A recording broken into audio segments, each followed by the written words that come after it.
నమస్కారం ప్రజలారా.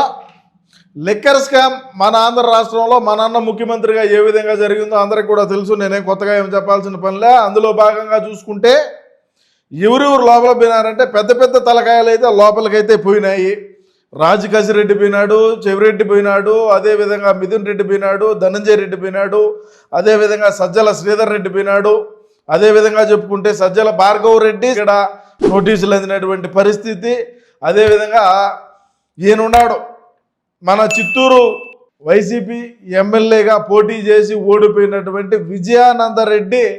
ఆయన 4 రోజుల క్రితం ఏ విధమైనటువంటి ఆయన నిగ్గు తేల్చినాడు, ఏ విధమైనటువంటి ఆధారాలు వచ్చినా ఏంది కథ అంటే ఆంధ్రజ్యోతిలో ఒక కథనం అయితే వచ్చింది. తిన్నోళ్ళకు తిన్నంత లిక్కర్ స్కామ్లో వైసీపీ నేతల అడ్డగోలు దోపిడీ, సిట్ విచారణలో కొత్త కొత్త పేర్లు తెరపైకి వచ్చినాయి అని చెప్తారు. అని అయితే ఎవరు చెప్పినారు? విజయానందరెడ్డి విచారణలో తెలియజేసినాడు. ఏమి తెలియజేసినాడు, ఏంది కథ, ఎవరు లోపలికి పోతారు, ఎవరిని మింగబెట్టేదానికి ప్రయత్నం చేసినాడు, అటుపోయి ఏమన్నా అన్న దగ్గరికి ఏమన్నా వస్తుందా ఏందనేది మనం ఒక చిన్న వీడియో విశ్లేషణ చేద్దాం. ఎందుకంటే మనం గతంలో అవినీతి అక్రమాలు అమ్మ మొగుడిగా చేసినాం కాబట్టి లిక్కర్ ఏం పెద్ద విషయం కాదు. కాబట్టి ఇంకా చాలా విచారణలు ఎదుర్కోవాల్సి వస్తుంది. వీళ్ళలో ఎవరున్నారు ఏంది, గతంలో అంటే రాయలసీమకు సంబంధించినటువంటి వ్యక్తులే వీళ్ళంతా కూడా ఏమి కొత్త మనుషులేమి కాదు. వాళ్ళంటే ఒకరు ధైర్యంగానే ఉంటారు, చేసే ఉంటారు, ఏమైనా సరే అని అనుకోవచ్చు. ఇప్పుడు అటు ఇటు పోతే ఉత్తరాంధ్రలో కీలక నేతల పైన అయితే విచారణలో ఆయన చెప్పడం జరిగింది. విజయానందరెడ్డి ఎవరి పేర్లు చెప్పినాడు, ఏంది కథ ఏందనేది ఒకసారి మనం మాట్లాడుకుందాం. ఉత్తరాంధ్ర కీలక నేత మేనల్లుడికి కోట్లలో సొమ్ము, ఎవడా మేనల్లుడు ఏందనేది వెలుగులోకి వచ్చాది. గోదావరిలో మాజీ మంత్రికి భారీగానే ఆయనైతే సమర్పించడం జరిగింది. ఏది డబ్బు లిక్కర్కి సంబంధించి ఈ హవాలా డబ్బుని ఎట్ట మార్చినారనేది ఇక్కడ మనం విషయం చర్చించుకోవాలా. ఎట్లా అంటే చెవిరెడ్డి మోహిత్ రెడ్డి, భార్గవ్ రెడ్డి ఉండేటువంటి కంపెనీల్లో వీళ్ళు ఎవరైతే వీళ్ళిద్దరూ డైరెక్టర్లుగా ఉన్నటువంటి కంపెనీల్లో నుంచి ఈ డబ్బుని ఎట్ట మార్పిడి చేసినారు, జగనన్నకు ఏ విధంగా అందింది, ఎవరైతే అనిల్ రెడ్డి ఉన్నాడో అనిల్ రెడ్డి ఏ విధంగా జగన్మోహన్ రెడ్డి గారికి చేరవేసినాడు, ఇవన్నీ కూడా తేలాల్సి ఉన్నది. ఎవరైతే సజ్జల భార్గవ్ రెడ్డి అనేటువంటి వ్యక్తిని విచారణ చేర్చే మోహిత్ రెడ్డి చాలా వరకు చెప్పినాడు. 260 ఎకరాల కథ, 6 కోట్ల రూపాయలు మాత్రమే రైతులకు ఇచ్చి ఆ తరువాత 26 కోట్ల రూపాయలకు మేము ఏదో చేస్తూ ఉంటారు. ఎటంటే రియల్ ఎస్టేట్లు, రకరకాలైనటువంటి దందాలు, రకరకాలైనటువంటి వ్యాపారాలు చేసేటువంటి వీళ్ళు ఇదేం పెద్ద విషయమేం కాదని కూడా ఈ సందర్భంగా తెలియజేస్తూ ఉండా. సజ్జల్ని ఎప్పుడైతే భార్గవ్ రెడ్డిని విచారణ చేస్తారో ఇంకా వెలుగులోకి వచ్చా. ఇప్పుడేం కొత్తగా ఏం రాలా. 4 రోజుల క్రితం ఎవరైతే చిత్తూరు వైసీపీ తరఫున పోటీ చేసినటువంటి, మన పార్టీ తరఫున పోటీ చేసినటువంటి విజయానందరెడ్డి ఇంట్లోనూ విజయానందరెడ్డి ఆఫీసుల్లోనూ దర్యాప్తు అయితే చేసినారు. దర్యాప్తులోనూ ఆయన మళ్ళా విచారణ చేస్తే ఆ విచారణ వచ్చినటువంటి నిజాలు. గుంటూరు జిల్లాలో మాజీ మంత్రికి వాటాలు అంటే గుంటూరు జిల్లా మాజీ మంత్రి అంటే ఎవరుగా మన అమ్మంటి రాంబాబన్నా, లేకుండా ఉంటే ఇంకెవరన్నా ఉన్నారా? ఈయన బ్రహ్మాండంగా ట్రెక్కింగ్ చేస్తా, నేను పొలం చేస్తా, నీ ఎవడు భయపడ్డు, నీ రెడ్ బుక్ రాజ్యాంగానికి అని రకరకాలైనటువంటి విమర్శలు చేసినాడు ఈ మధ్య. మరి ఇంకా ఈయన ఏం మాట్లాడతాడు? ఇంకా ఈయనే ఉంటాడు, ఇంకెవడు ఉంటాడు? అంత సాహసం ఎవడు చేయడు. అందుకే మంచి మంచి డిఎస్ఎల్ఆర్ కెమెరాలు పెట్టుకొని ఒక యూట్యూబ్ ఛానల్ పెట్టుకొని కెమెరామెన్ ఒకడిని ఎడిటర్ని ఒకడిని పెట్టుకొని ముందుకు పోతా ఉన్నాడు. ఓకే. ఉమ్మడి అనంతపురం జిల్లాలో మాజీ ఎమ్మెల్యేకు, ఉమ్మడి అనంతపురం జిల్లాలో ఎవరెవరైతే ఎగిరెగిరి పడతా ఉన్నారో ఒక ఆయన ఉన్నాడు. సినిమాలకు కూడా ప్రొడ్యూస్ చేసినటువంటి ఆయన, ఒక ప్రొడ్యూసర్గా కూడా అవతారం ఎత్తినటువంటి ఆయన పేరు నేను ఎందుకు చెప్పడంలే కానీ ఆయన ఎందుకు మనం పెద్దవాడిని చేయాలా. అదేవిధంగా విజయానందరెడ్డి విచారణలో కీలక ఆధారాలు అంటే ఇంకా ఏం బయటికి ఏం చెప్పలా.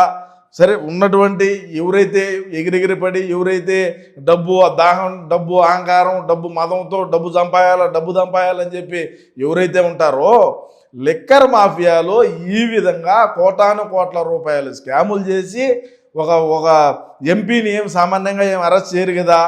అంటే మనం అధికారంలో ఉన్నప్పుడు అంటే రఘురామకృష్ణరాజుని కక్షపూరితంగా లోపలేసి ఆయన ఇబ్బంది పెట్టినాం, అది వేరే విషయం, అది సబ్జెక్టే వేరు. ఎందుకంటే అన్న కళ్ళల్లో ఆనందం చూడాలని అప్పటి ఉన్నటువంటి ఎవరైతే ఐపీఎస్ ఆఫీసర్ ఎవరైతే ఉన్నారో, ఎవరైతే ఐఏఎస్లు ఐపీఎస్లు వాళ్ళందరూ కోర్టు బోన్లు ఎక్కినారు, కొంతమంది జీవితాలే నాశనం అయిపోయినాయి. ఒక మహిళని కూడా చూడకుండా ఐఏఎస్ అధికారిని ఏ విధంగా కోర్టు బోన్లు ఎక్కించినారు, ఏ విధంగా జైలు పాలు చేశారు, అది మనకు ఒక చరిత్ర.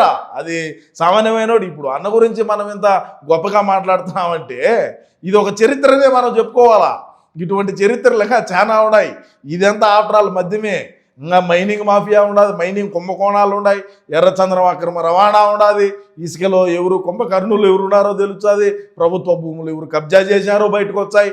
నేను గతంలోనే చెప్పిన, కూటమి ప్రభుత్వం అధికారంలోకి వచ్చిన తర్వాత తప్పకుండా ఇటువంటివన్నీ బయటికి తెరలేపుతారు. మనోళ్ళు ఎవరన్నా సరే, మన వాళ్ళు ఎవరైనా సరే అడ్డగోలుగా చేసుంటే, ఒరే స్వామి మేము గతంలో చేసినాము, మాది తప్పు అయిందని తప్పు ఒప్పుకునేటువంటి ప్రయత్నం చేయండి అని చెప్పినా. నేనేమి మీరు ఇంకొకటి చేయండినో ఇంకొకటి చేయండినో చెప్పలా.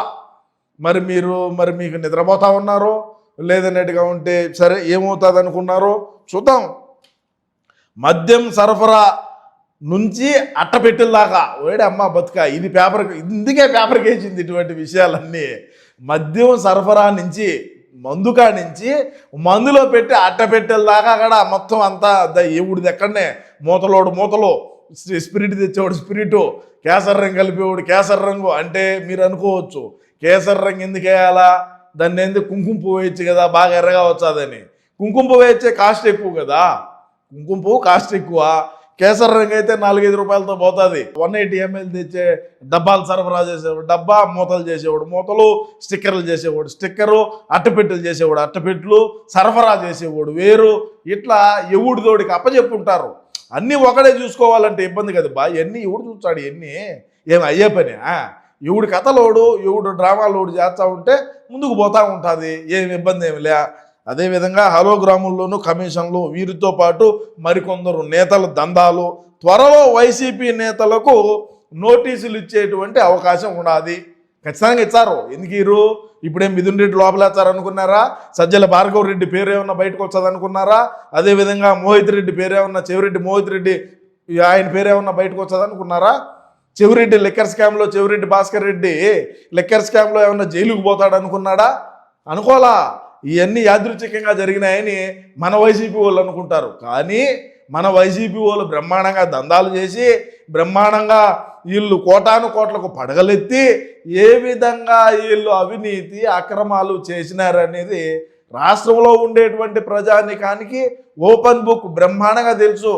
151 మంది గెలిచినప్పుడు 151 శాసనసభ 151 అసెంబ్లీ స్థానాల్లో ఏ విధంగా జరిగింది, ఆయా నియోజకవర్గాల్లో ఉండేటువంటి శాసనసభ్యుల కింద ఉండేటువంటి పాలేరుగాళ్ళు ఏ విధంగా అవినీతి అక్రమాలు చేసినారని రాష్ట్ర ప్రజానీకం తెలుసుకొనే మనకు 11 స్థానాలు వచ్చినాయి.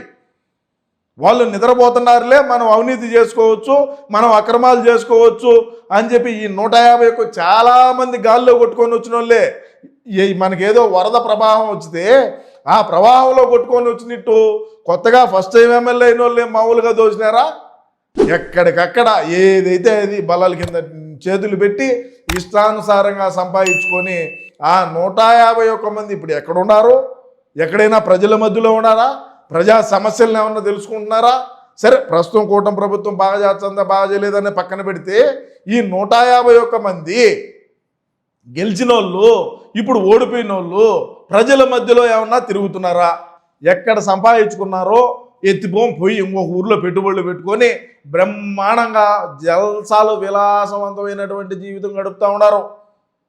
సో ఇకనైనా సరే రాష్ట్ర ప్రజానికానికి నేనేం తెలియజేస్తానంటే, ఇవన్నీ ఈ చిల్లర కానీ 16 నెలలే జైల్లో ఉన్నాం బొక్క, ఇదేమవుతుంది, ఇదేం కాదు, ఇదేం లిక్కర్ స్కామ్లో ఏం అన్ననేచ్చే ఏమవుతుంది. అమ్మన్ రాంబాబు అన్నాడు, సిద్ధం, నేను డ్యాన్స్ చేస్తానా ఈ వయసులో, డ్యాన్స్ చేయాలంటే నాకు కష్టమే, అయినా అక్కడ ఎంజాయ్ చేస్తా, వేసా జైల్లో ఇక్కడ ఎంజాయ్ చేస్తా పోతా అంటున్నాడు. ఎందుకంటే ఎట్టా మింగుతారు.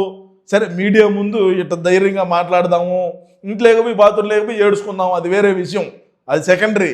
కానీ ప్రజలకు మన వెనకలు ఉండేటువంటి పాలేరుగాళ్ళు కొంతమంది ఎవరు 5-6 మందో 10 మంది ఉంటారో వాళ్ళకు మనం ధైర్యంగా ఉండాలంటే, ఎస్ మేము ఏ అవినీతి చేయలా, మేము దేనికైనా సిద్ధం, మేము జైలుకు పోయేదానికైనా సిద్ధం, లేదంటే ఇంకొక దానికి పోయేదానికైనా సిద్ధం, దేనికైనా సిద్ధంగా ఉన్నామని ఈ సందర్భంగా నేను కూడా తెలియజేస్తున్నా. ఎందుకంటే మన వైసీపీ పార్టీలో ఉండేటువంటి వాళ్ళు భయపడినా కూడా బయటకు వచ్చినప్పుడు మనం పులులు సింహాలం కాబట్టి మనం అట్లే ఉండాలని కూడా ఈ సందర్భంగా తెలియజేసుకుంటూ, తిన్నోళ్ళకి తిన్నంత బ్రహ్మాండంగా తిన్నారు.